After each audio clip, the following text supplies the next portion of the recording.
রানী নামের একটি মেয়ে বাজারে ঘোরাফেরা করছিল। সে এক দোকানের সামনে দিয়ে হাঁটতে গিয়ে দেখে একটি পুরনো ঘড়ি, যেটা দিয়ে ওজন মাপা হয় বা ওজন মাপার মেশিন। রানী বলল, আঙ্কেল, আপনার কি ওজন মাপার মেশিনটা আমি দেখতে পারবো?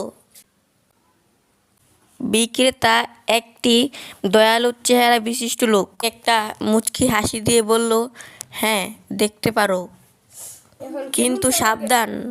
রানী সেই বক্সটার দিকে যায় আর তার ছোট্ট হাতটা দিয়ে বক্সটার উপর হাত রাখে।